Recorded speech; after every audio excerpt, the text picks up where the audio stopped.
Linear equation और quadratic equation के साथ फैमिलियर हैं।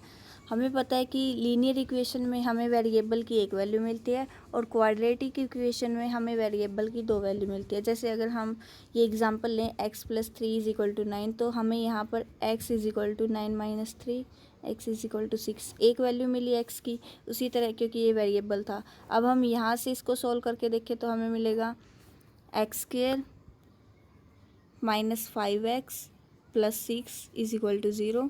x² फैक्टर किए हमने, -3x - 2x + 6 = 0। x कॉमन लिया, x - 3 - 2 कॉमन लिया, x - 3 = 0। x - 3 कॉमन ले लिया, x - 2 = 0। x की वैल्यू हमें 2 और 3 दो वैल्यू ऑब्टेन हुई। जैसे हम अलजेब्रा के केस में लीनियर और क्वाड्रेटिक इक्वेशन को देखते हैं कि उनका लीनियर इक्वेशन का एक सॉल्यूशन होता है, क्वाड्रेटिक के दो, उसी तरह हम लॉग के केस में भी देख सकते हैं। जैसे हमने कल जो वीडियो में डिस्कस किया था उसमें ज़्यादातर क्वेश्चंस लीनियर टाइप की लॉगरिथम इक्वेशन के बारे में डिस्कस किया था, जब हमें एक्स वेरिएबल की एक वैल्यू कैलकुलेट करनी थी। जैसे कि हम ले लें अगर एग्जांपल के तौर पर log (2 of 16 = x। अब हम इसको इंडिसेस की फॉर्म में कन्वर्ट करेंगे तो हमें मिलेगा 2x = 16 जो होगा 2⁴ के बराबर, और थ्रो कंपैरिजन हमें x = 4 मिल जाएगा। हम इसको लीनियर इक्वेशन के साथ सिमिलैरिटी दिखा सकते हैं क्योंकि यहाँ पर भी हमें वेरिएबल की एक वैल्यू मिल रही थी और यहाँ पर भी हमें वेरिएबल की एक वैल्यू मिल रही है। तो इसके बाद इसी तरह हम क्वाड्रेटिक इक्वेशन की तरह भी log की दो वैल्यू, जहाँ पर वेरिएबल x हो या y हो, वहाँ पर दो वैल्यू कैलकुलेट कर सकते हैं। जैसे कि हम एक एग्जांपल लेते हैं, अगर हमें कुछ ऐसा दिया गया हो तो हम इसका सॉल्यूशन कुछ इस तरह से स्टार्ट करेंगे। पहले हम इक्वेशन लिख लेते हैं, log (2 of x whole square minus log (2 of x square minus 8 = 0।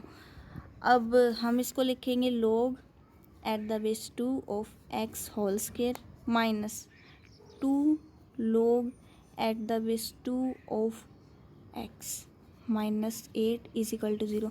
हमने इसे ऐसा इसलिए लिखा क्योंकि हम जानते हैं अगर हमारे पास कुछ ऐसा दिया गया log (a of b⁴m, तो हम उसको लिखते हैं m पावर आगे log (a of b, यहाँ पर 1 रह जाती है पावर।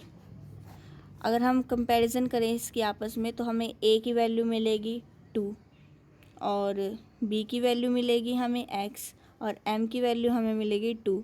तो हम इसको अगर इस फॉर्म में लिखना चाहें तो हम लिखेंगे m यानी 2 log (a यानी कि 2 of b यानी कि हमें x लिखना है, इसलिए हमने इस वाले को सब्सटीट्यूट कर दिया 2 log (2 of x से। अब हम इसको आगे फर्दर सॉल्व करेंगे तो हमें मिलेगा log (2 of x whole square minus 2 log (2 of x minus 8 = 0। अब यहाँ से अगर हम लेट log (2 of x को u मान ले, अगर हम इसको u मान ले तो हमारी इक्वेशन कुछ ऐसी दिखाई देगी u² minus 2u minus 8 = 0। अब यहाँ से इसको हम सिंपल क्वाड्रेटिक फार्मूला से या फिर सिंपल फैक्टराइजेशन से सॉल्व कर सकते हैं, जो होगा u² minus 4u plus 2u minus 8 = 0। u हमने कॉमन लिया, u - 4 plus 2 u - 4 = 0। u - 4 common ले लिया, हमें मिल गया u + 2 = 0। हमें u की दो वैल्यू ऑब्टेन हो गई, एक +4 और एक -2।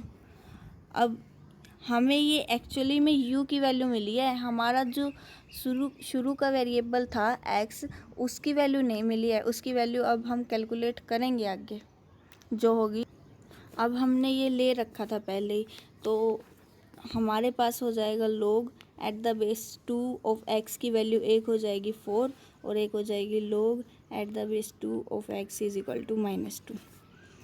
अब इसको अगर हम पहले इसको सोल्व करके देखते हैं तो हमें मिलेगा log at the base 2 of x is equal to 4।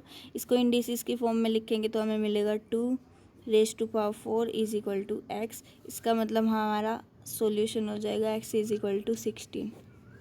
अब दूसरी वैल्यू को कैलकुलेट करते हैं तो हमें मिलेगा log at the base 2 of x is equal to -2।